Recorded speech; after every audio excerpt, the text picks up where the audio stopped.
May we have your attention, please? We shall be shortly commencing the convocation ceremony. In the meantime, may I kindly request you to please put your mobile phones on the silent mode.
May we request everyone to please rise for the inauguration.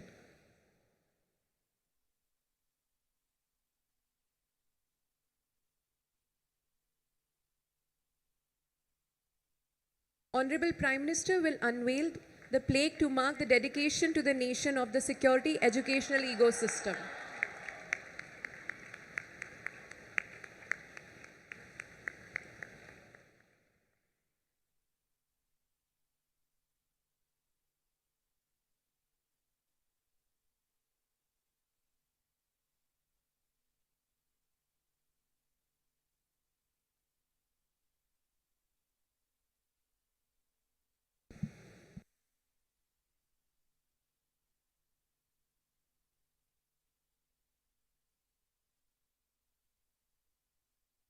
Thank you, everyone. May I request everyone to be seated now? We shall be shortly commencing the convocation ceremony.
At this time, we request everyone to please rise and welcome the convocation procession as they enter the arena. We request everyone to please rise and welcome the convocation procession as they enter the arena. आप सभी से विनम्र अनुरोध है कि कृपया दीक्षांत शोभा यात्रा का खड़े होकर अभिवादन करें।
I request everyone to be seated now.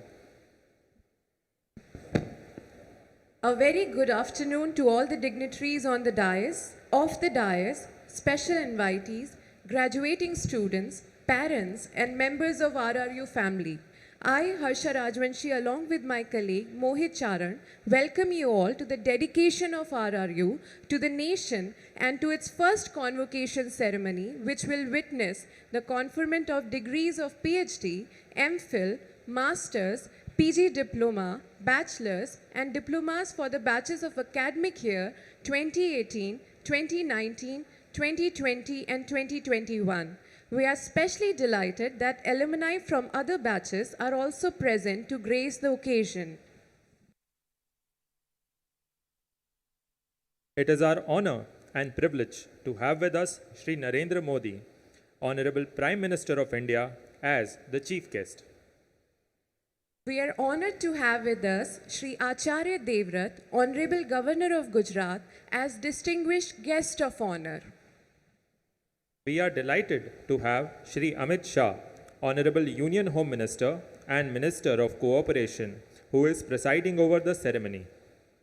Joining them on the dais, we have Shri Bhupendra Patel, Honorable Chief Minister of Gujarat, as special guest of honor. Next to him on right, we have Professor Dr. Bimal N. Patel, Vice Chancellor, Rashtriya Raksha University. May we request Vice Chancellor to kindly felicitate our distinguished guest on behalf of RRU, Honorable Prime Minister of India, Shri Narendra Modi.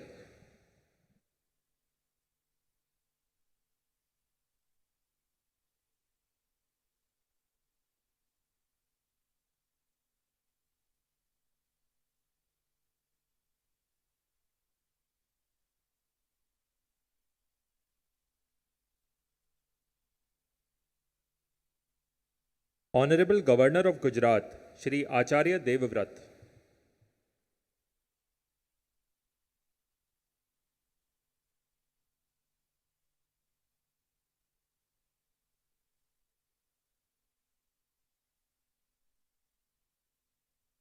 Honorable Union Home Minister and Minister of Cooperation, Shri Amit Shah.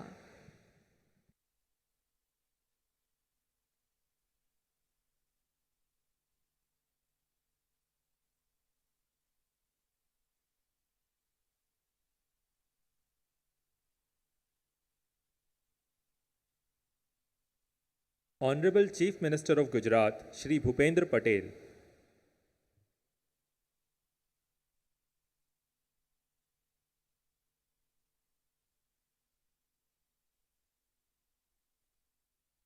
Thank you, sir.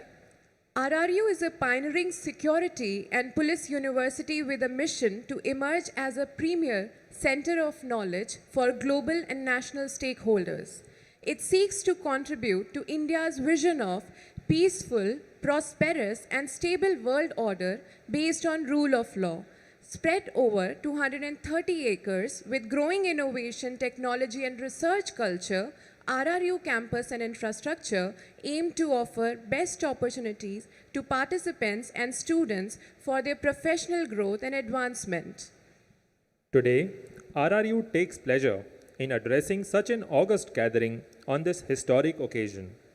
The ambience itself is vibrating with the overwhelming enthusiasm of the university, graduating students, proud parents, and committed faculty and staff. Respected Vice Chancellor, I have the honor to request you to declare the first convocation of Rashtriya Raksha University open and request you to deliver welcome address with presentation of annual report. I declare the first convocation of the Rashtriya Raksha University open. On behalf of the Rashtriya Raksha University, it is my honor and pleasure to express gratitude and welcome the Honorable Prime Minister, Honorable Governor Shri, Union Minister of Home and Minister of Cooperation, Honorable Chief Minister of Gujarat, distinguished guests, students and their parents, alumni, ladies and gentlemen, media on this historic day. RRU, successor of the Raksha Shakti University, the vision of the Honorable Prime Minister Shri Narendra Modi, has traversed an illustrious journey and now as an institution of national importance established by the Ministry of Home Affairs is ready to provide and maintain international standards of policing for the nation. All the 10 schools of the RRU constituting the security educational ecosystem undertook training, research, education, and extension programs activities. The Scientific and Technical Research Association initiated several innovation, indigenization, and startup-related activities for our police organizations. RRU offered 38 academic programs from certificate, diploma to doctorate level in police science, police management, criminal law and justice, criminology, cyber psychology, information technology, artificial intelligence, cyber security, crime investigation, strategic languages, defense and strategies, physical education and sports, coastal and maritime security, equipped with experienced faculty and laboratories. 822 students from 18 states as well as personnel from National Security Guard as well as EME Vadodara Indian Army are enrolled for various programs at the RRU. More than 5,000 individuals from Central Armed Police Forces, from the state police organizations, and 3,000 individuals participated in various training programs just in last 1 year. As an empaneled organization in the field of security education by the Ministry of External Affairs, RRU training programs benefited 250 officials from 23 countries in Africa, Asia, Latin America, and Europe. Through its dedicated police image and Women in Police lecture series, the university has reached out to pan-India stakeholders and is devoted towards enhancing the police image and significantly improving the gender sensitization. Besides every student and staff of the university paying homage to our police martyrs on Police Commemoration Day, we make it a point to disseminate the message throughout the country that we are safe and secure because of immense contribution and sacrifices by our police and security personnel. RRU has initiated educational and training collaboration with IFS-DMS in Vadodara, MEPAC, as well as Central Association of Private Security Organizations for private and corporate security guards, including tourism and public event safety and security.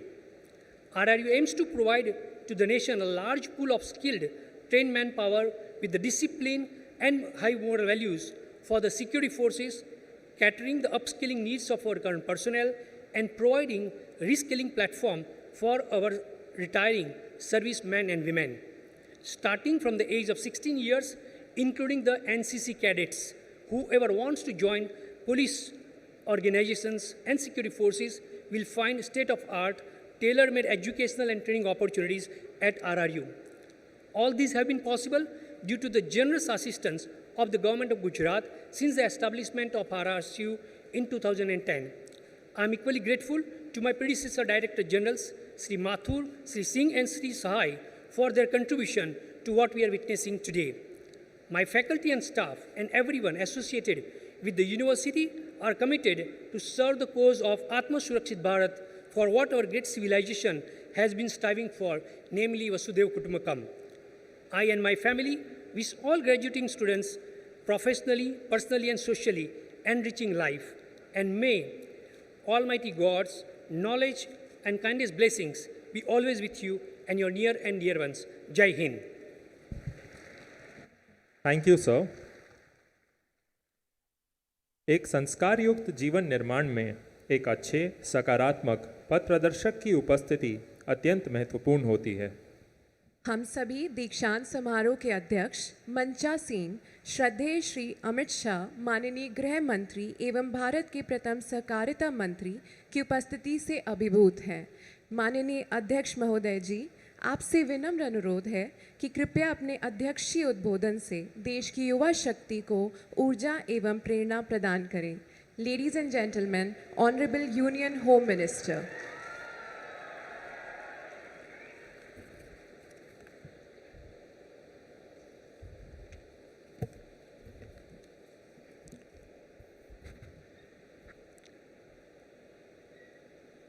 राष्ट्रीय रक्षा शक्ति university के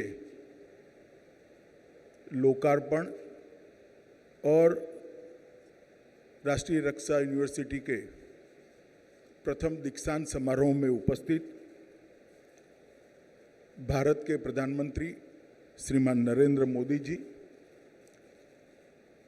गुजरात राज्य के governor महामहिम आचार्य देवव्रत जी, गुजरात राज्य के लोकप्रिय मुख्यमंत्री श्री भूपेंद्र भाई जी, राष्ट्रीय रक्षा शक्ति यूनिवर्सिटी के कुलपति प्रोफेसर बिमल पटेल जी, यहाँ पर उपस्थित आज जिनको पदवीदान समारंभ में पदवी दी जानी है और जो यहाँ पर अभी अपनी पढ़ाई कर रहे हैं ऐसे छात्र छात्राएं, उनके अभिभावक और उपस्थित सभी गणमान्य लोग, आज जब मैं यहाँ रक्षा शक्ति यूनिवर्सिटी के प्रथम दीक्षांत समारोह में आया हूँ, कुछ समय पहले ही हमारे लोकप्रिय प्रधानमंत्री जी ने रक्षा यूनिवर्सिटी को देश को समर्पित किया और ये यूनिवर्सिटी अब ये दीक्षांत समारोह के बाद राष्ट्रीय स्तर पर बड़ी द्रुत गति से कार्य करने में आगे बढ़ेगी। मगर मैं आप सभी को 2002 के दशक 2002 से 2013 के कालखंड में ले जाना चाहता हूं। 2002 से 2013 तक हमारे प्रधानमंत्री उस वक्त गुजरात के मुख्यमंत्री थे और गुजरात के मुख्यमंत्री बनने के बाद उन्होंने लॉ एंड ऑर्डर को, क्योंकि हमारे संविधान में कानून और व्यवस्था राज्यों की जिम्मेदारी है, उन्होंने कानून और व्यवस्था के विषय को एक होलिस्टिक अप्रोच से नए सिरे से देखने की शुरुआत की। अंग्रेजों के समय से एक परिपाटी चली आती थी कि लॉ एंड ऑर्डर, कानून और व्यवस्था, पुलिस बल, ये सब जनता में से रोजगारी के लिए नौकरी करने वाले लोग आते थे और इसकी एक प्रकार की ट्रेनिंग से व्यवस्थापन करते थे। मोदी जी जब मुख्यमंत्री बने तब उन्होंने सबसे पहला काम किया समग्र पुलिस बल के आधुनिकीकरण का। उनके नेतृत्व में गुजरात के 100% थानों का कंप्यूटराइजेशन करने वाला गुजरात सबसे पहला राज्य बना और थानों को कंप्यूटराइज करने का काम। उसके बाद में थानों को कनेक्टिविटी से जोड़ने का काम किया और तुरंत ही उसके बाद उन्होंने एक प्रोफेशनल कंपनी हायर कर इसके लिए एक अत्याधुनिक सॉफ्टवेयर बनाया। मैं बिल्कुल गर्व के साथ कहना चाहता हूं कि वो सॉफ्टवेयर में आज भी कोई बदलाव करने की जरूरत नहीं पड़ी है और वो सॉफ्टवेयर सभी थानों में उपयोग में लाया गया। कांस्टेबल की रिक्रूटमेंट की रिक्वायरमेंट में कंप्यूटर सेवी कांस्टेबलों को अग्रता दी गई। सभी कांस्टेबल जो नौकरी में थे उनके ट्रेनिंग का एक बहुत विस्तृत कार्यक्रम चलाया गया और पूरे पुलिस बल को कंप्यूटर ऑनलाइन किया।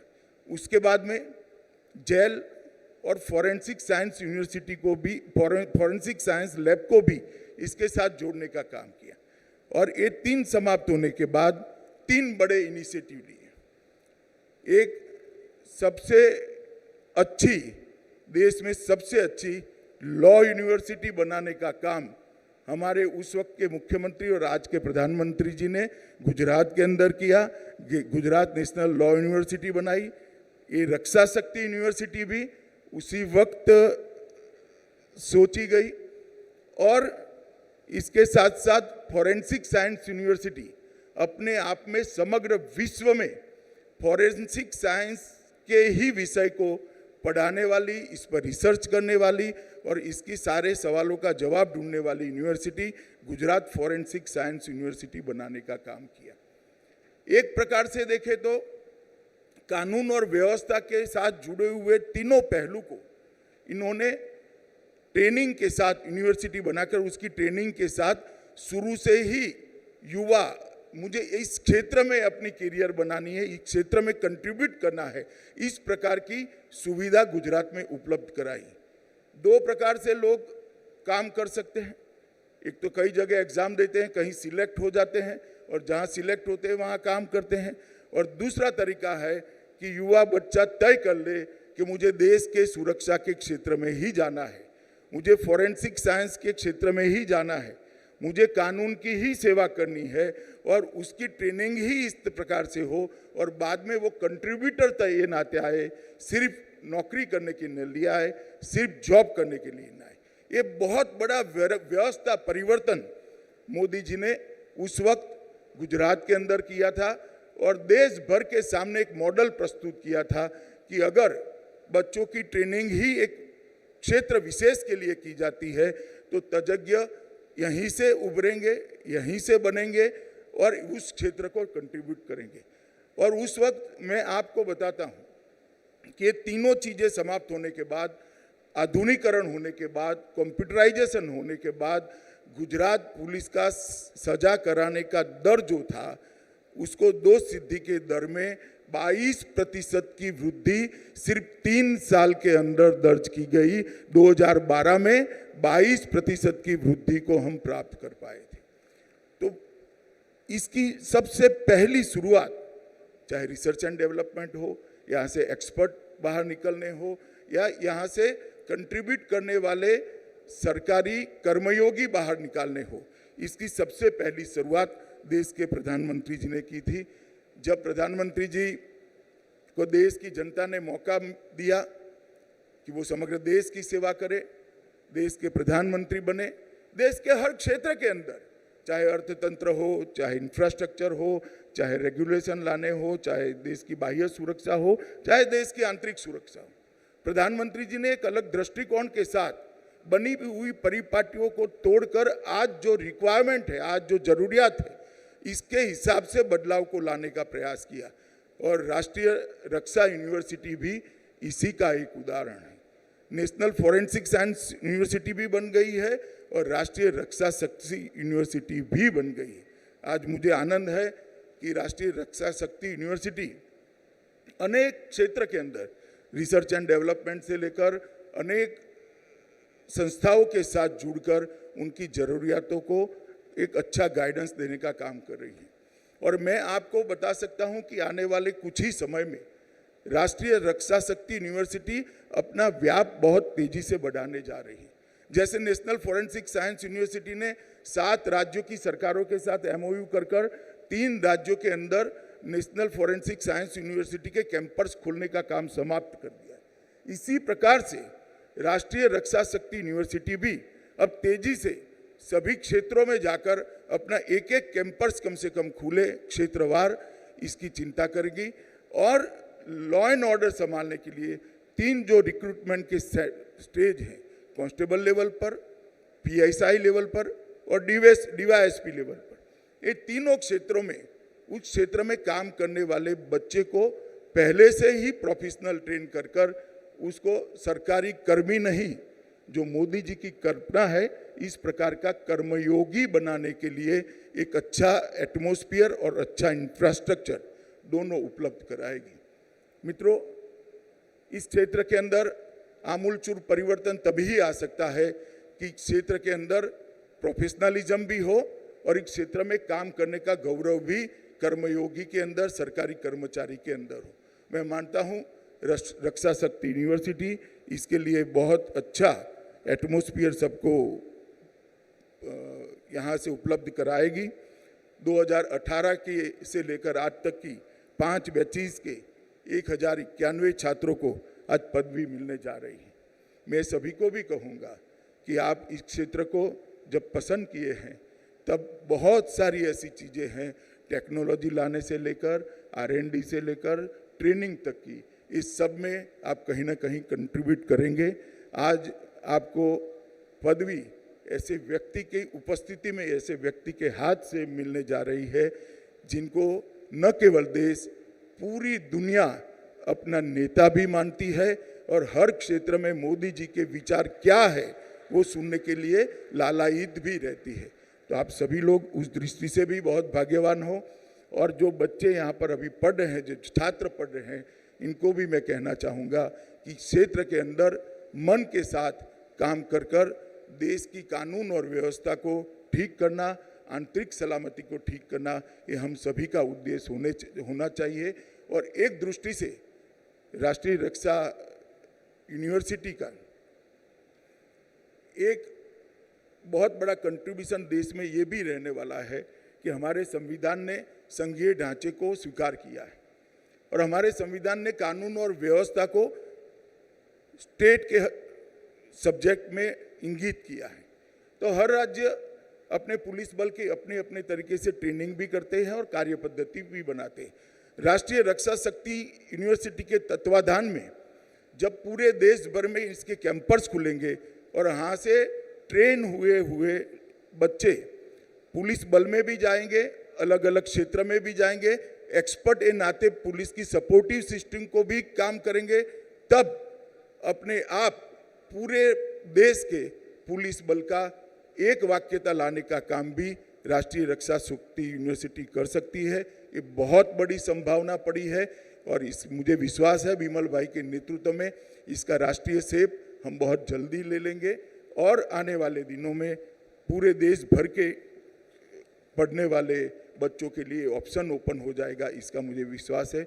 मैं गृह विभाग की ओर से प्रधानमंत्री मोदी जी का स्वागत भी करता हूं और बहुत बहुत धन्यवाद भी करना चाहता हूं कि इन्होंने आज अपने अमूल्य समय में से रक्षा यूनिवर्सिटी को यहाँ पर समय दिया और पहले पदवीदान समारंभ में आए, इसके लिए धन्यवाद कर मेरी बात को समाप्त करता हूं। Vande Mataram. Thank you, Honorable Minister.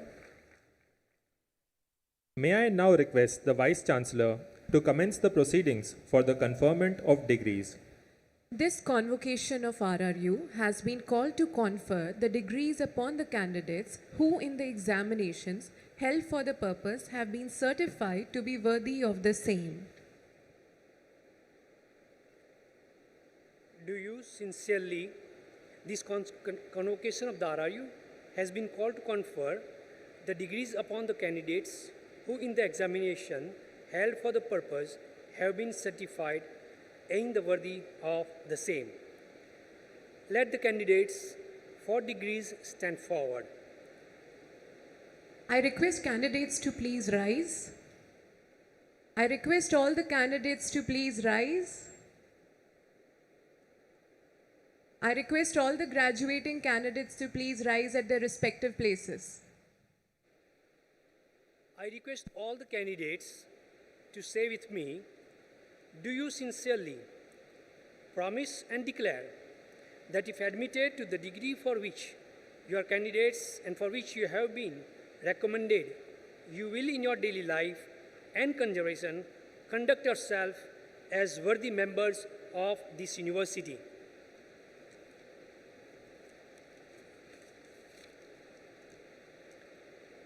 Let the candidates be now presented. Sir, I have the honor to present to you the candidates for the degree of PhD, MPhil, Masters, PG Diploma, Bachelors and Diplomas whose names are set out in the list. They have been found qualified for the degree to which I pray they may be admitted. By virtue of the authority vested in me as the Vice Chancellor of the Raष्ट्रीय Raksha University, I admit you as also the candidates in absentia to the degrees of PhD, MPhil, Masters, PG Diploma, Bachelors and Diploma in this university. Thank you, sir. Congratulations to all the graduating students, PhD scholars and post-graduating batches of academic year 2018, 19, 2020 and 2021. We all are very proud of you. Huge round of applause for the graduating students. May I request all the students to kindly be seated. We will now present the degree certificates to the Doctor of Philosophy awardees and announce the medals for students of RRU on their academic achievements. The presentation of degree certificates and award of gold medal by Honorable Prime Minister of India will commence. The awardees of the Doctor of Philosophy are as follows: Nirali Jasani,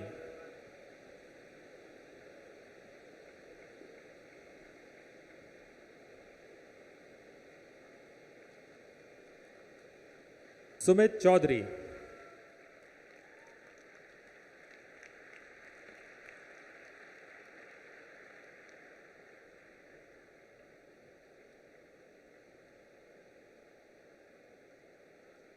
Ankita Patel,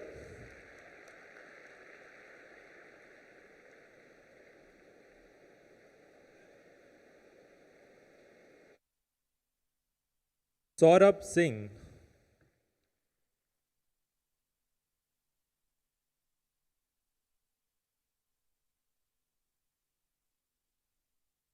Ravi Sheth,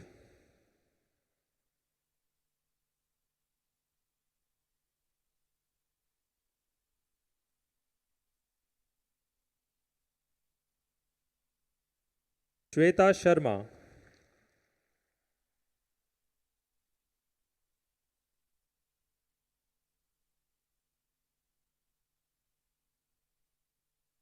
Mahalakshmi M,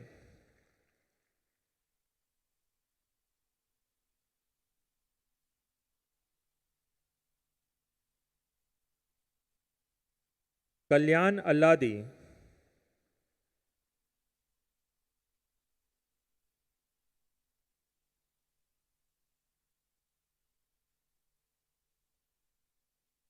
Shyam Sihare,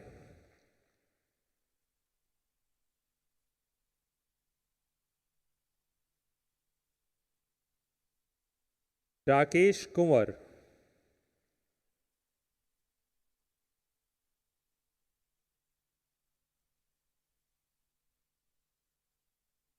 Sandeep Mittal,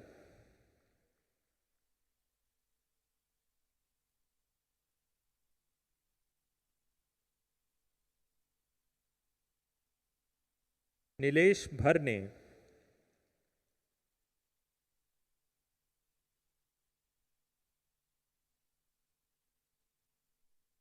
Birendra Singh,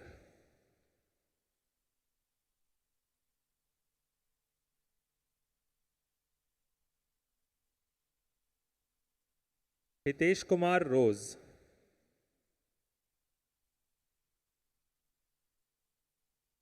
I'll now announce the names of the candidates receiving the gold medal for the academic year 2017 to 2018. Sheikh Atikur Rahman,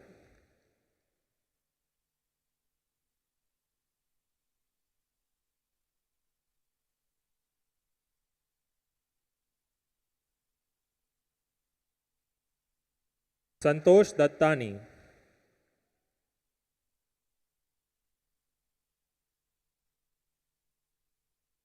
Shubham Khandelwal,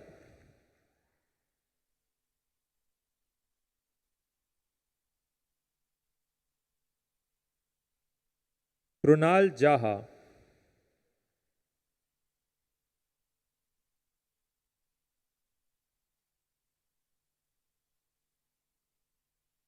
Amandeep Gotra,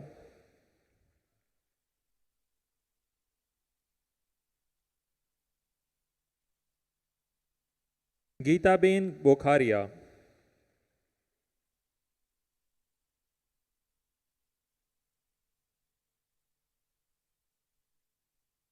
Aniruddha Singh Gohil,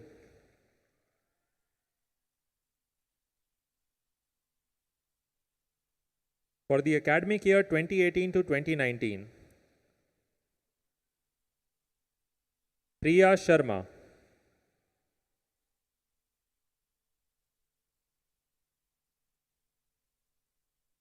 Meetal Parekh,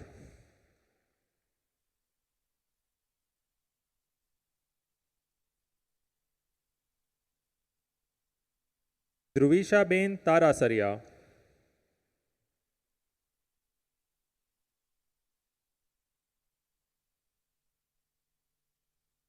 Mahima Thakur,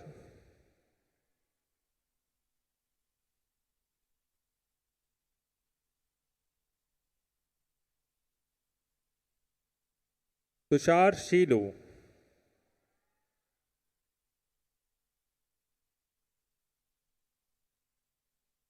Aditya N.R. For the academic year 2019 to 2020, Khyati Sharma.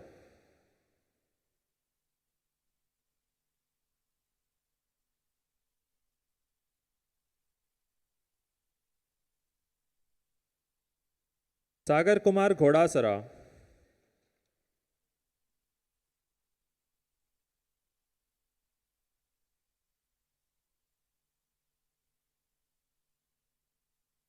Ragini Pandey.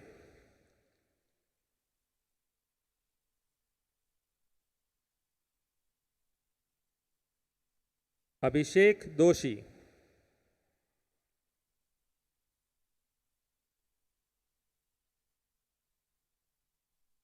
Pradeep Ghori.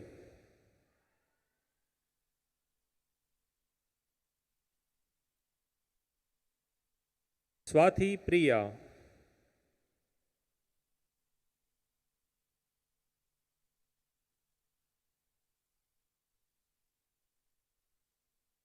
Sai Charan Gurkhaji.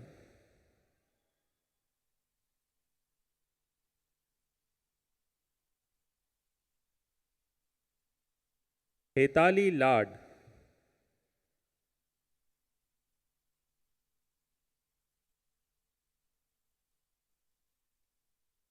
Bhavyaben Rathod.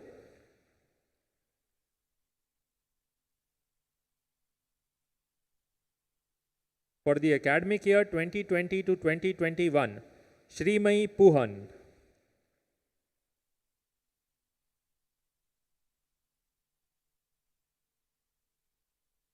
Saubhagya Dubey.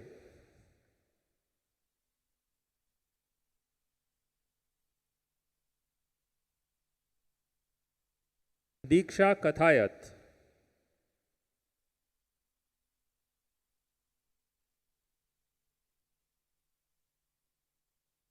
Arya Dharan.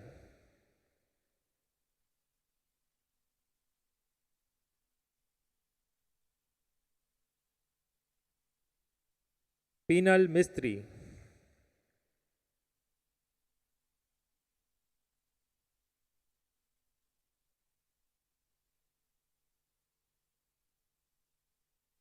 Saggu Sushma.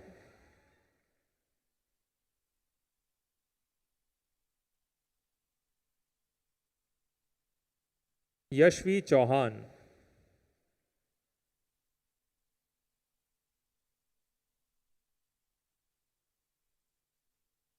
Rahul Parmar.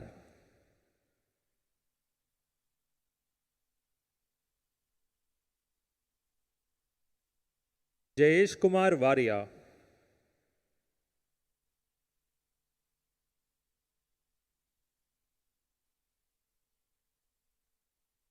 Nishant Bharat.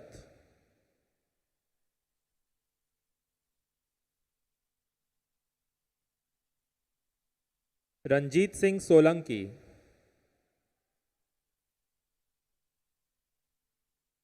And lastly, Kishan Balat.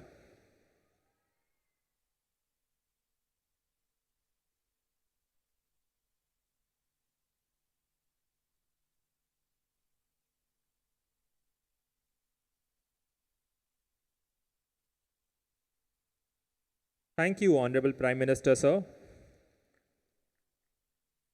It is a distinct pleasure of RRU to have Honorable Prime Minister of India as the chief guest for the first convocation.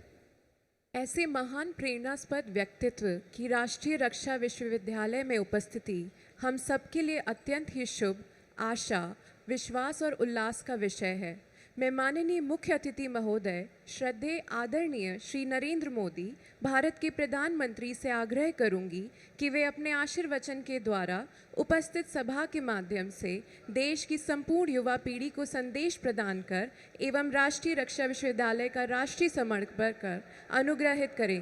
Ladies and gentleman, honourable prime minister of India Shri Narendra Modi.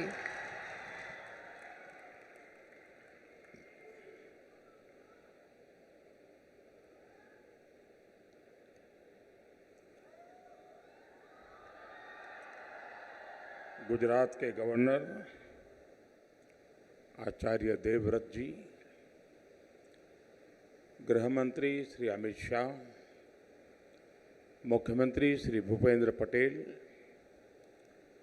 राष्ट्रीय रक्षा university के vice chancellor Bimal Patel जी, professors, teachers, university के छात्रगण, अभिभावकगण, अन्य महानुभाव, देवी और सज्जनों,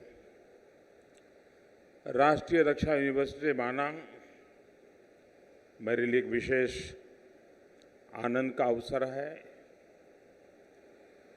ये university देश भर में रक्षा के क्षेत्र में जो अपनी कैरियर बनाना चाहते हैं, और रक्षा का क्षेत्र सिर्फ यूनिफॉर्म और डंडा नहीं है, वो क्षेत्र बहुत विस्तृत है और उसमें वेल ट्रेन्ड मैन पावर ये समय की मांग है। और इसलिए रक्षा के क्षेत्र में 21वीं सदी की जो चुनौतियां हैं, उन चुनौतियों के अनुकूल हमारी व्यवस्थाएं भी विकसित हो और उन व्यवस्थाओं को संभालने वाले व्यक्तित्व का भी विकास हो। और उस संदर्भ में उस एक विजन को लेकर के ये राष्ट्रीय रक्षा यूनिवर्सिटी का जन्म हुआ। प्रारंभ में गुजरात में वो रक्षा शक्ति यूनिवर्सिटी के रूप में जानी जाती थी। बाद में भारत सरकार ने उसको एक पूरे देश के लिए अहम यूनिवर्सिटी के रूप में उसको मान्यता दी और आज ये एक प्रकार से देश का नजराना है, देश का गहना है, जो राष्ट्र की रक्षा के लिए यहाँ जो चिंतन, मनन, शिक्षा, ट्रेनिंग होगी, वो राष्ट्र रक्षा के लिए आने वाले कालखंड में देश के अंदर एक नया विश्वास पैदा करेंगे। आज जो छात्र छात्रा यहाँ से पढ़ करके निकल रहे हैं, उन्हें और उनके परिवार के सदस्यों को मेरी तरफ से मैं बहुत बहुत शुभकामनाएं देता हूं। आज एक और पावन अवसर है। आज के ही दिन नमक सत्याग्रह के लिए इसी धरती से दांडी यात्रा की शुरुआत हुई थी। अंग्रेजों के अन्याय के खिलाफ गांधी जी के नेतृत्व में जो आंदोलन चला, उसने अंग्रेजी हुकूमत को हम भारतीयों के सामूहिक सामर्थ्य का एहसास करा दिया था। मैं दांडी यात्रा में सम्मिलित हुए सभी सत्याग्रहियों का पुण्य स्मरण करता हूं और आजादी के 75 साल जब मना रहे हैं, तब ऐसे वीर स्वातंत्र सेनानियों को आदरपूर्वक श्रद्धांजलि देता हूं। साथियों, आज का दिन स्टूडेंट्स, टीचर्स, पेरेंट्स के लिए बहुत बड़ा दिन है, लेकिन मेरे लिए भी एक यादगार अवसर है। जैसे अभी अमित भाई बता रहे थे, किस कल्पना के साथ इस यूनिवर्सिटी का जन्म हुआ था, और स्वाभाविक है कि लंबे अरसे तक मंथन किया, बहुत एक्सपर्ट्स लोगों के साथ मैंने संवाद किया, दुनिया में इस दिशा में क्या क्या हो रहा है उसका अध्ययन किया, और सारी मशक्कत के बाद एक छोटा सा स्वरूप यहाँ गुजरात की धरती पर आकार लिया। हम देख रहे हैं कि अंग्रेजों के जमाने में जो देश में रक्षा का क्षेत्र था, उस समय सामान्य तौर पर एक लॉ एंड ऑर्डर रूटीन व्यवस्था का हिस्सा था, और अंग्रेज भी अपनी दुनिया चलती रहे इसलिए जरा दमखम वाले, लंबे चौड़े कद वाले, डंडा चलाएं तो सब दूर पता चल जाए कि वो क्या है, इस इरादे से लोगों को रिक्रूट करते थे। जो रेशियल मासेस थे, कभी उसमें से चुनौती करते थे और उनका काम भारत के नागरिकों पर डंडा चलाना, यही एक प्रकार से उनका काम था, ताकि अंग्रेज सुख चैन से अपनी दुनिया चला सके। लेकिन आजादी के बाद उसमें बहुत रिफॉर्म्स की आवश्यकता थी, आमूलचूल परिवर्तन की आवश्यकता थी। लेकिन दुर्भाग्य से हमारे देश में उस दिशा में जितना काम होना चाहिए, हम बहुत पीछे रह गए और उसके कारण आज भी सामान्य जो परसेप्शन बना हुआ है, वो परसेप्शन खास करके पुलिस के संबंध में, ये परसेप्शन ऐसा बना हुआ है कि भाई उनसे बच के रहो, इनसे जरा दूर रहो। यूनिफॉर्म पे हमारे देश में सेना भी है, लेकिन सेना के लिए परसेप्शन क्या है? कहीं कोई संकट की घड़ी है और दूर से भी सेना दिखाई दे तो उसको लगता है कि अब तो कोई संकट नहीं है, ये लोग आ गए हैं। एक अलग परसेप्शन है और इसलिए भारत में ऐसे मैन पावर को सुरक्षा क्षेत्र में तैयार करके लाना बहुत जरूरी है, जो सामान्य मानवी के मन में एक मित्रता की अनुभूति करे, एक विश्वास की अनुभूति करे। और इसलिए हमारी पूरे ट्रेनिंग मॉड्यूल को बदलने की बहुत आवश्यकता थी। उसी गहन चिंतन में से भारत में पहली बार इस प्रकार का प्रयोग हुआ था, जो आज विस्तार होते होते राष्ट्रीय रक्षा यूनिवर्सिटी के रूप में आपके सामने प्रस्तुत है। कभी कभी लगता था कि रक्षा मतलब यूनिफॉर्म है, पावर है, हाथ में डंडा है, पिस्तौल है। आज वो जमाना चला गया है। आज रक्षा का क्षेत्र उसने अनेक रंग रूप ले लिए हैं, अनेक चुनौतियां पैदा हो गई हैं। पहले के समय कहीं एक जगह पे घटना होती थी तो उसकी खबर गांव के दूसरे कोने में पहुंचते पहुंचते भी घंटे लग जाते थे और दूसरे गांव में पहुंचते पहुंचते तो दिन लग जाते थे और पूरे राज्य में पहुंचते पहुंचते 24 घंटे 48 घंटे लग जाते थे। और उस दरमियान पुलिस बेड़ा अपनी व्यवस्थाएं कर लेता था, चीजों को संभाल पाता था। आज तेज गति से चल फ्रिक्शन ऑफ सेकंड में जब कम्युनिकेशन होता है, चीजें फैल जाती हैं। ऐसे समय किसी एक जगह से व्यवस्थाओं को संभाल करके आगे बढ़ना ये संभव नहीं रहा है।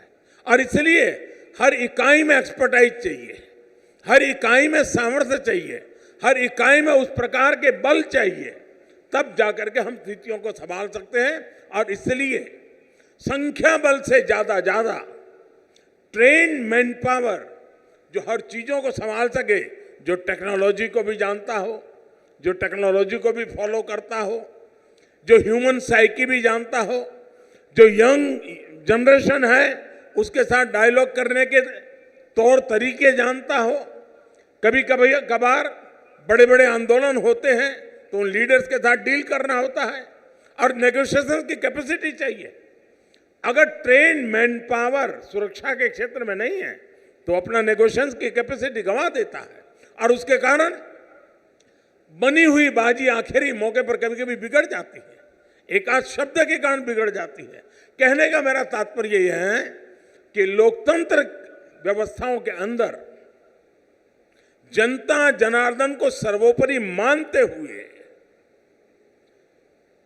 समाज को द्रोह करने वाले जो एलिमेंट्स होते हैं उनके साथ सख्ताई और समाज के प्रति नरमाई, इस मूल मंत्र को लेकर के हमें एक ऐसा ह्यूमन रिसोर्सेज डेवलप करने होंगे। अब हम देखते हैं दुनिया के कई देशों में पुलिस के संबंध में बहुत अच्छी छवि की खबरें आते रहती हैं। हमारे देश का दुर्भाग्य है, फिल्म बनेगी तो उसमें सबसे भद्दा चित्रण किसी का किया जाता है तो पुलिस वाले का किया जाता है।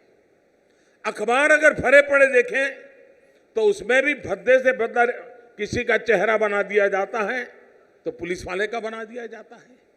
और उसके कारण समाज में जिस प्रकार की सच्चाई पहुंचनी चाहिए, इन दिनों सोशल मीडिया के कारण हमने कोरोना कालखंड में देखा, यूनिफॉर्म में, पुलिस के यूनिफॉर्म में काम करने वाले लोग, उनकी कई वीडियो बहुत वायरल हुई। कोई पुलिस वाला रात को निकलता है, कोई भूखा है उसको खाना खिला रहा है, किसी के घर में लॉकडाउन के कारण दवाइयाँ नहीं है तो पुलिस के लोग जो मोटरसाइकिल पे जा करके उनको दवाई पहुंचाते हैं। एक मानवीय चेहरा, पुलिस का मानवीय चेहरा इस कोरोना कालखंड के अंदर जन सामान्य के मन में उभर रहा था, लेकिन फिर वो चीजें ठहर गई। ऐसा नहीं कि काम बंद हुआ है, लेकिन जिन लोगों ने एक नैरेटिव बना के रखा हुआ है, और जब नकारात्मक वातावरण होता है तो अच्छा करने की इच्छा होने के बाद भी उसका मन में निराशा आ जाती है।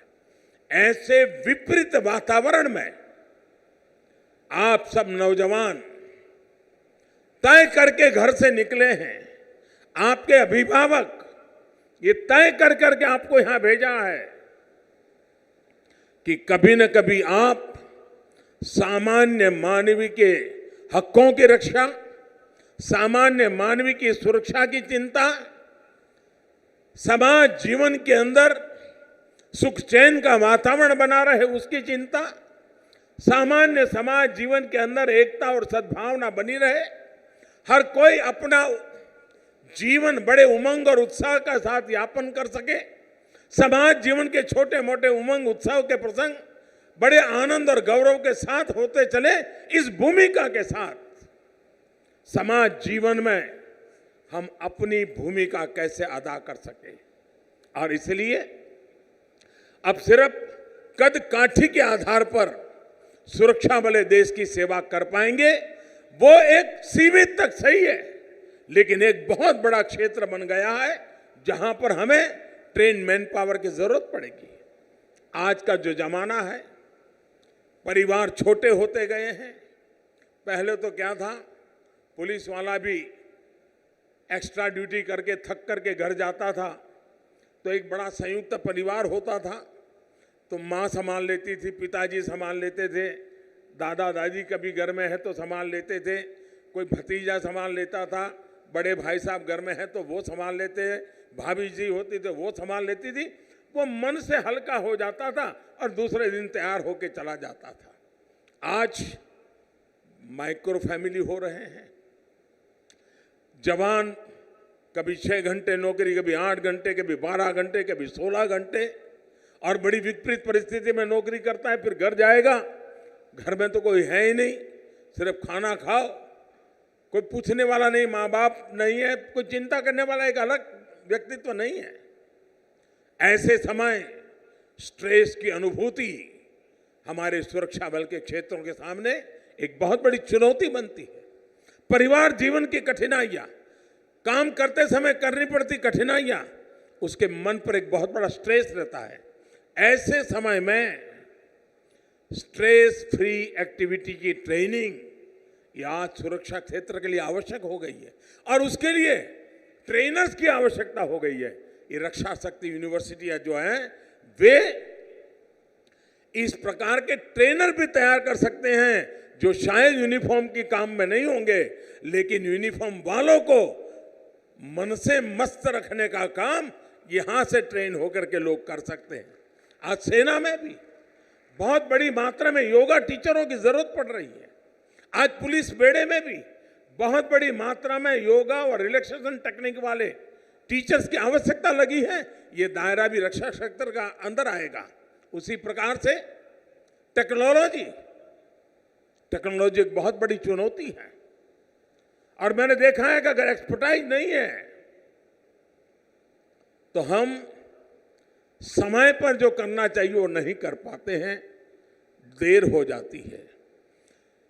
जिस प्रकार से साइबर सिक्योरिटी के इश्यू बने हैं, जिस प्रकार से क्राइम में टेक्नोलॉजी बढ़ती चली जा रही है, उसी प्रकार से क्राइम डिटेक्शन में टेक्नोलॉजी सबसे ज़्यादा मददगार भी हो रही है।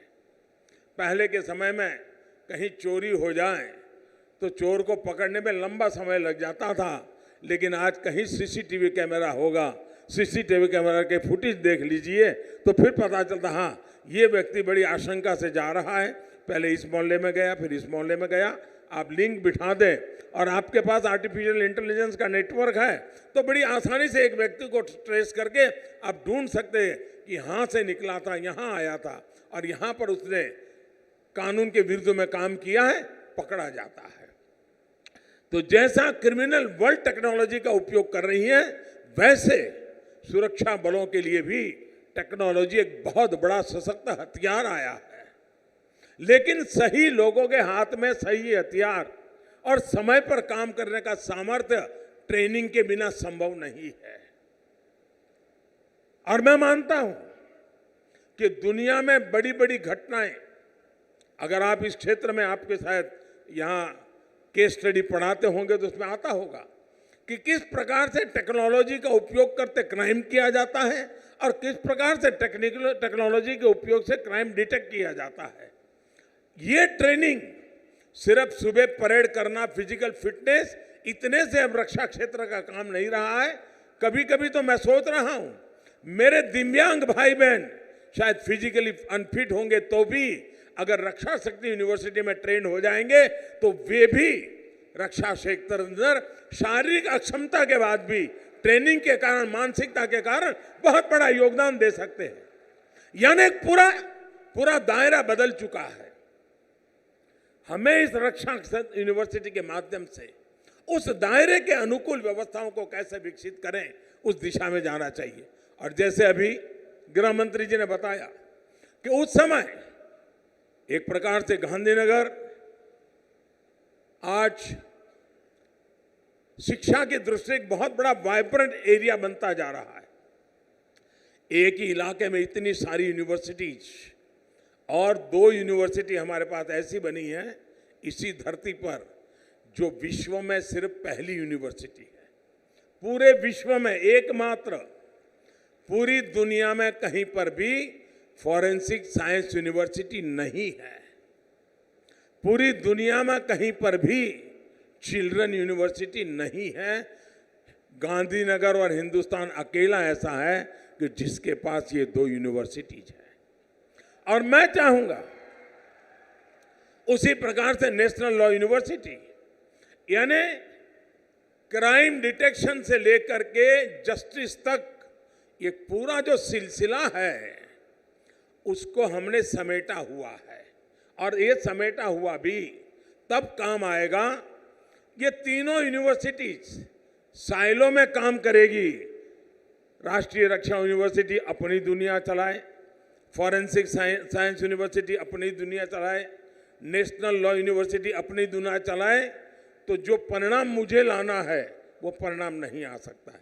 और इसलिए मैं आज जब आपके बीच में आया हूं, यूनिवर्सिटी को चलाने लोग यहां बैठे हुए हैं, तब मेरा आग्रह रहेगा क्या साल में हर 3 महीने के बाद इन तीनों यूनिवर्सिटी के स्टूडेंट्स का, फैकल्टीज का कॉमन सिंपोजियम हो सकते हैं क्या, जो तीनों पहलुओं की चर्चा करें और रक्षा के और संवर्धन करने के लिए एक नए मॉडल लेकर के आए। फॉरेंसिक साइंस जस्टिस के लिए कैसे काम आएगा वो नेशनल लॉ यूनिवर्सिटी के बच्चों को पढ़ना पड़ेगा। क्राइम डिटेक्शन वाले लोगों को देखना होगा किस धारा के अंदर किस कलम को मैं कैसे ले जाऊंगा, मैं साक्ष्य कैसे लेके जाऊंगा, ताकि फॉरेंसिक साइंस यूनिवर्सिटी से मुझे टेक्निकल सपोर्ट मिल जाएगा और नेशनल लॉ यूनिवर्सिटी से मुझे कानूनी सपोर्ट मिल जाएगा और मैं क्रिमिनल को न्याय दिला करके रहूंगा और मैं देश को सुरक्षित कर पाऊंगा। और तब जा करके जब न्याय तंत्र समय पर न्याय दे पाता है और गुनहगारों को सजा देता है तो गुनहगारों में भय का माहौल बन जाता है। मैं तो रक्षा शक्ति यूनिवर्सिटी में ये भी चाहूंगा कि वहां ऐसे लोग भी तैयार हो जो जेल की व्यवस्थाओं के संबंध में उनकी मास्टरी हो। जेल की व्यवस्थाएं आधुनिक कैसी बने, जेल के अंदर जो कैदी है या जो अंडर ट्रायल है उनकी साइकी को अटेंड कर करके काम करने वाले लोग कैसे तैयार हो, वो गुनाह से बाहर कैसे निकले, किस परिस्थितियों में गुनाह करने गया था, इन सारी मनोवैज्ञानिक अध्ययन का काम फॉरेंसिक साइंस यूनिवर्सिटी में भी क्रिमिनल मेंटालिटी का बहुत बड़ा अच्छा अध्ययन होता है। रक्षा शक्ति यूनिवर्सिटी में भी उसका एक पहलू होता होगा। मैं समझता हूं क्या हमारे यहाँ से ऐसे लोग तैयार हो सकते हैं कि जिनकी एक्सपर्टाइज यही हो, जो कैदियों के अंदर पूरे जेल के माहौल को बदलने में काम कर सकते हो, उनकी साइकी को अटेंड कर सकते हो और एक अच्छा मनुष्य बना करके वो जेल से भी बाहर निकले। इसके लिए योग्य ह्यूमन रिसोर्स की आवश्यकता होती है। सिर्फ जो कल तक पुलिस में काम, लॉ एंड ऑर्डर का काम किसी शहर के किसी कोने में संभालता हो और अचानक उसको कह दिया जाएगा अब जाओ जेल में संभालो, उसकी ट्रेनिंग तो है नहीं। ठीक है, उसका इतनी ट्रेनिंग है कि इस प्रकार के क्रिमिनल लोगों के साथ कैसे बैठना उठना वो तो उसको जानता है, लेकिन इतने से बात बनती नहीं है। मैं समझता हूं कि इतने सारे क्षेत्र फैल चुके हैं, उन सभी क्षेत्रों के लिए हमने इस दिशा में प्रयास करना होगा। आज मुझे इस रक्षा यूनिवर्सिटी का ये भव्य भवन का लोकार्पण करने का अवसर मिला है। जब हम इसके लिए जगह आइडेंटिफाई कर रहे थे तब मेरे सामने बहुत बड़े प्रश्न आए थे, बड़े दबाव आते थे। हर एक का कहना था साहब आप इतना दूर क्यों भेज रहे हैं, ये क्यों कर रहे हैं, लेकिन मेरा मत था कि अगर गांधीनगर से अगर 25-50 किलोमीटर दूर जाना पड़े, इससे यूनिवर्सिटी की अहमियत कम नहीं होती है। अगर यूनिवर्सिटी में दम होगा तो गांधीनगर का सबसे बड़ा फोकस एरिया बन सकता है। और आज ये भवन देखने के बाद मुझे लगता है इसकी शुरुआत हो चुकी है, लेकिन इस भवन को हरा भरा रखना, ऊर्जावान रखना, शानदार बनाए रखना, ये दायित्व एक कॉन्ट्रैक्टर बिल्डिंग बना करके चले जाने से नहीं होता है, एक सरकार बजट खर्च कर दे इससे नहीं होता है। उसमें रहने वाला हर व्यक्ति उसे अपना माने, हर दीवार को अपनी माने, हर खिड़की को अपनी माने, हर फर्नीचर की एक एक चीज को अपनी माने और उसको अच्छा बनाने के लिए खुद कुछ करता रहेगा, तब जाकर के ये भवन अपने आप में शानदार रह सकते हैं। एक जमाना था अहमदाबाद में जब IIM बना था, 50 साल पहले की बात है, 50-60 साल पहले का वो भवन पूरे हिंदुस्तान में एक मॉडल के रूप में माना जाता था। बाद में जब नेशनल लॉ यूनिवर्सिटी का हमारा भवन बना तो पूरे हिंदुस्तान में नेशनल लॉ यूनिवर्सिटी के भवन की तरफ लोगों का आकर्षण हुआ था। मैं आज पक्का मानता हूं कि आने वाले दिनों में ये रक्षा यूनिवर्सिटी का कैंपस भी लोगों के लिए आकर्षण का कारण बनेगा। हमारे कालखंड में ही IIT का जो कैंपस बना हुआ है, एनर्जी यूनिवर्सिटी का जो कैंपस बना हुआ है, नेशनल लॉ यूनिवर्सिटी का कैंपस बना हुआ है, फॉरेंसिक साइंस यूनिवर्सिटी का जो कैंपस बना हुआ है, मैं समझता हूं इसमें एक और रत्न हमारे इस रक्षा यूनिवर्सिटी का कैंपस भी एक नया रत्न बनकर के जुड़ गया है।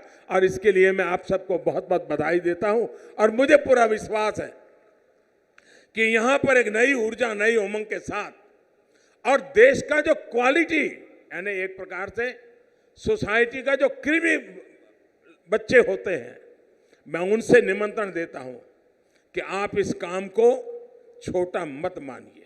आइए, ये देश की सेवा करने का बहुत बड़ा क्षेत्र है और कोई यहाँ आए हुए भी और हमारे पुलिस के जवान भी, हमारी होम मिनिस्ट्री भी, ये कभी गलती हम नहीं करें। हमने न गलती की है पहले से हमारा। ये पुलिस यूनिवर्सिटी नहीं है, ये पुलिस यूनिवर्सिटी नहीं है, ये रक्षा यूनिवर्सिटी है जो संपूर्ण राष्ट्र की रक्षा के संदर्भ में मैन पावर तैयार करने वाली यूनिवर्सिटी है। वो अनेक फील्ड में जाएंगे, यहां से ऐसे लोग भी तैयार होंगे जो रक्षा के क्षेत्र में काम करने वालों का न्यूट्रिशन क्या होना चाहिए उसकी एक्सपर्टाइज होगी। कोई ऐसे एक्सपर्ट तैयार होंगे कि क्रिमिनल दुनिया के रिकॉर्ड बनाने के सॉफ्टवेयर कैसे होने चाहिए उस पर काम करेंगे। जरूरी नहीं कि उसको यूनिफॉर्म पहनने की नौबत आए, लेकिन वो यूनिफॉर्म की साइकी जानता है, काम कोई भी करता है वो मिलकर के अच्छा परिणाम दे सकते हैं। इस भावना के साथ आज इस यूनिवर्सिटी का हम प्रगति की दिशा में आगे बढ़ रहे हैं। और जैसा हमने सोचा है, फॉरेंसिक साइंस यूनिवर्सिटी देश में फैलनी चाहिए, रक्षा शक्ति यूनिवर्सिटी देश में फैलनी चाहिए। और विद्यार्थी काल से बच्चे के मन में, कुछ बच्चे रहते हैं जो बचपन से सोचते हैं मुझे स्पोर्ट्स पर्सन बनना है, कुछ लोग बचपन से सोचते हैं हमें डॉक्टर बनना है, कुछ लोग बचपन से सोचते हैं हमें इंजीनियर बनना है। ये एक क्षेत्र है, भले आज एक तबका है जो आज भी नकारात्मक का वातावरण यूनिफॉर्म के प्रति बना हुआ है, लेकिन हम अपने कर्तव्य से, अपने कठोर परिश्रम से और अपने मानवीय मूल्यों की इज्जत करते हुए काम करेंगे तो मुझे पक्का विश्वास है कि जो परसेप्शन बना हुआ है उसको बदल करके सामान्य मानवीय में विश्वास जताने का काम हमारी ये यूनिफॉर्म फोर्स कर सकते हैं। और जब यूनिफॉर्म फोर्स करता हूँ तब सरकारी दायरे में काम करने वाले, पट्टा और टोपी लगाने वाले की बात में सिर्फ सीमा नहीं करता हूँ। आज प्राइवेट सिक्योरिटी भी बहुत बड़ी मात्रा में बढ़ रही है, बहुत बड़ी मात्रा में प्राइवेट सिक्योरिटी का क्षेत्र बना हुआ है। और मैंने देखा है कई स्टार्टअप डेवलप हो रहे हैं जो सिर्फ रक्षा के क्षेत्र में काम कर रहे हैं। आपकी ये ट्रेनिंग ऐसे नए नए स्टार्टअप की दुनिया में आने के लिए भी आपको निमंत्रण देती है। मुझे विश्वास है कि आप जैसे साथी, मेरे नौजवान साथी, देश की रक्षा को प्राथमिकता देते हुए जब आगे आ रहे हैं, तब एक और बड़ा क्षेत्र है जिसको हमने समझना होगा। जैसे मैंने शुरू में कहा कि नेगोशिएशंस की एक आर्ट होती है, जब ट्रेनिंग होती है तब जाकर के अच्छे नेगोशिएटर बनते हैं, और जब नेगोशिएटर बनते हैं तो ग्लोबल लेवल पे काम आते हैं। धीरे धीरे आप प्रगति कर करके ग्लोबल लेवल के नेगोशिएटर बन सकते हैं, और मैं मानता हूं ये भी समाज जीवन के अंदर बहुत बड़ी आवश्यकता है। उसी प्रकार से मॉब साइकोलॉजी, क्राउड साइकोलॉजी, इसको अगर आपने साइंटिफिक तरीके से अध्ययन नहीं किया है तो आप उसको हैंडल नहीं कर सकते हैं। रक्षा यूनिवर्सिटी के माध्यम से हम उस प्रकार के लोगों को तैयार करना चाहते हैं कि जो इस प्रकार के कब हालात में भी चीज़ों को संभालने का सामर्थ्य रखे। हमें देश की रक्षा के लिए डेडिकेटेड वर्कफोर्स हर स्तर पर तैयार करना होगा। मुझे आशा है कि हम सब मिलकर के उस दिशा में प्रयास करेंगे। मैं आज जिन विद्यार्थी को अपनी पढ़ाई पूरी कर करके जाने का अवसर मिला है, मैं उनको भी अनेक अनेक शुभकामनाएं देता हूं। लेकिन मैं उनको कहना चाहूंगा, हो सकता है आते समय आपके मन में विचार आया हो कि यार एक बार यूनिफॉर्म पहन लिया ना फिर तो सारी दुनिया मुट्ठी में है। ये गलती मत करना दोस्तों। ये यूनिफॉर्म की इज्जत बढ़ाने वाला काम नहीं होता है। यूनिफॉर्म की इज्जत बढ़ती है, उसके भीतर मानवता जिंदा होती है। यूनिफॉर्म की हिम्मत बढ़ती है जब उसके अंदर करुणा का भाव होता है। यूनिफॉर्म की कीमत तब बढ़ती है जब माताओं, बहनों, दलित, पीड़ित, शोषित, वंचित के लिए कुछ कर गुजरने की आकांक्षाएं भीतर जगती है, तब जाकर के यूनिफॉर्म की ताकत बढ़ती है। और इसलिए मेरे साथियों, आपके जीवन में यूनिफॉर्म तो आने ही वाला है, किसी न किसी रूप में आने वाला है, क्योंकि आप इस क्षेत्र से जा रहे हैं। तब मानवता के उन मूल्यों को जीवन में सर्वोपरि मान करके हमें जाना है। हमें मन में संकल्प लेकर के जाना है कि समाज जीवन में इस फोर्सेस के प्रति जो भाव बना हुआ है, उस अभाव को प्रभाव रहते हुए भी अपनेपन के भाव से मुझे जोड़ना है। और इसलिए मैं चाहता हूं यूनिफॉर्म का प्रभाव बना रहना चाहिए, लेकिन उसमें मानवता का भाव कतई नहीं होना चाहिए। इस भाव को लेकर के मेरी सारी नौजवान पीढ़ी आगे बढ़ेगी तो बहुत बड़ा परिणाम मिलेगा। मेरे लिए खुशी की बात है, जब अभी मैं यहाँ सम्मानित कर रहा था कुछ विद्यार्थियों को, मैंने गिना नहीं, लेकिन मेरी ये प्राथमिक इंप्रेशन ये है कि शायद बेटियों की संख्या ज़्यादा थी। इसका मतलब ये हुआ, जैसे रक्षा क्षेत्र में आज हमारी बेटियां इन दिनों पूरे देश में पुलिस बेड़े में बहुत बड़ी तादाद में हमारी यहाँ बेटियों का स्थान बना हुआ है। बहुत बड़ी मात्रा में बेटियां हमारी आ रही है। इतना ही नहीं, सेना में बहुत बड़े पदों पर आज हमारी बेटियां आगे बढ़ रही हैं। उसी प्रकार से एनसीसी, मैंने देखा है कि एनसीसी के कैडेट में भी बहुत बड़ी मात्रा में बेटियां आ रही हैं। आज भारत सरकार ने एनसीसी का भी व्याप बहुत बढ़ा दिया है, अनेक गुना बढ़ा दिया है। और सीमावर्ती जो स्कूल्स हैं, कभी कभी आप भी एक एनसीसी के रूप में भी स्कूलों में भी धीरे धीरे डेवलप हो सकते हैं। आप स्कूलों के एनसीसी को भी संभालने में बहुत बड़ा योगदान दे सकते हैं। उसी प्रकार से जो सैनिक स्कूल है, उन सैनिक स्कूलों में भी बेटियों के प्रवेश का एक बहुत बड़ा निर्णय भारत सरकार ने किया है। तो हमारी जो बेटियों की शक्ति है, और हमने देखा है जीवन का कोई क्षेत्र ऐसा नहीं है जिसके अंदर प्रभावी भूमिका हमारी बेटियां न करती हो। चाहे ओलंपिक में विक्ट्री प्राप्त करने आना हो तो उसमें भी मेरी बेटियां ज़्यादा है। साइंस के क्षेत्र में देखो तो हमारी बेटियां ज़्यादा है। उसी प्रकार से शिक्षा के क्षेत्र में देखो हमारी बेटियां ज़्यादा है। सुरक्षा के क्षेत्र में भी जब हमारी बेटियों का प्रभुत्व भी उतना ही भागीदारी वाली होगा, मुझे पूरा विश्वास है कि मेरे देश की माताओं बहनों को सुरक्षा का एहसास होगा। और इस भाव को लेकर के, उस भूमिका को लेकर के आप सब आगे आए। एक बहुत बड़ा इनिशिएटिव जब हमने लिया है, उस इनिशिएटिव को सफल बनाने का काम पहली बैच का ज़्यादा होता है। एक यूनिवर्सिटी कितना बड़ा परिवर्तन ला सकती है, एक ह्यूमन रिसोर्स डेवलपमेंट की इंस्टीट्यूट कितना बड़ा परिवर्तन ला सकती है। गुजरात की धरती की दो घटनाएं मैं आपके सामने रखना चाहूंगा। बहुत समय पहले, और उस समय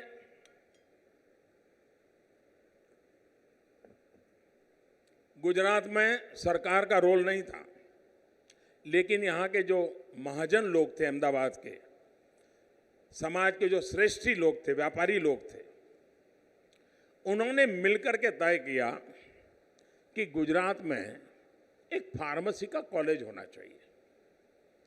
आज से 50-60 पहले फार्मेसी का एक कॉलेज बना, तब वो एक मामूली सा कॉलेज का निर्माण हुआ।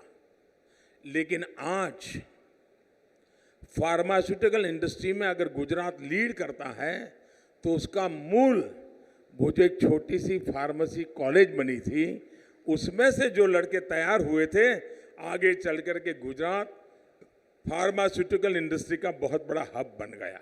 और वही फार्मा आज दुनिया का, कोरोना के बाद दुनिया के माना है कि हिंदुस्तान फार्मा का हब है। ये काम एक छोटी सी कॉलेज से शुरू हुआ था। उसी प्रकार से अहमदाबाद IIM, वो यूनिवर्सिटी नहीं है, वो डिग्री कोर्स नहीं है, कोई यूनिवर्सिटी की सैंक्शन नहीं है, एक सर्टिफिकेट कोर्स है। जब प्रारंभ हुआ तो लोग शायद सोचते होंगे ये 6-8 महीने 12 महीने का सर्टिफिकेट कोर्स से जिंदगी में क्या होगा। लेकिन IIM ने एक ऐसी प्रतिष्ठा बनाई, आज जितने दुनिया में बड़े बड़े CEOs हैं, कोई न कोई IIM से गुजरा हुआ है। दोस्तों, एक यूनिवर्सिटी क्या कर सकती है, मैं वो सपना इस रक्षा यूनिवर्सिटी में देख रहा हूं, जो हिंदुस्तान के पूरे रक्षा के क्षेत्र के चित्र को बदल देगा, रक्षा की सोच को बदल देगा, और रक्षा के अंदर आने वाले हमारी युवा पीढ़ी के लिए नए परिणाम ला करके रहेगा। इस पूरे विश्वास के साथ पहली पीढ़ी का जिम्मेदारी ज्यादा होती है, फर्स्ट कॉन्वोकेशन वालों की जिम्मेदारी और अधिक बन जाती है।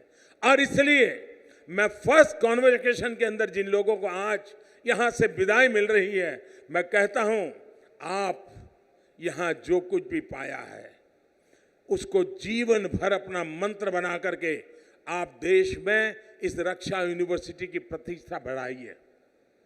इस क्षेत्र में आगे आने के लिए होनहार नौजवानों को प्रेरित कीजिए, बेटे बेटियों को प्रेरित कीजिए, आपके जीवन से प्रेरित होंगे। बहुत बड़ी भूमिका आप समाज जीवन में अदा कर सकते हैं अगर उस काम को आप करेंगे।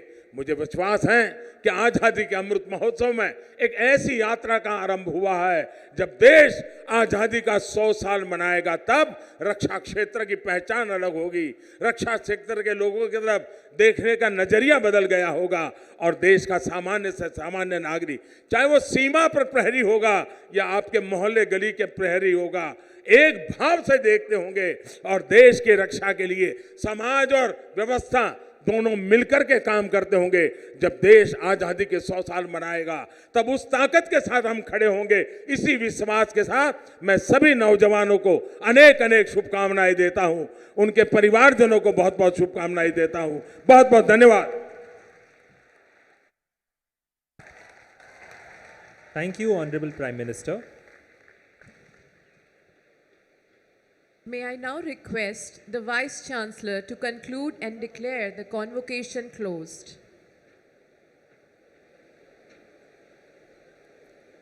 I declare the convocation closed. Thank you, sir. Now the convocation procession shall depart in reverse order. May we request the members of audience to remain standing.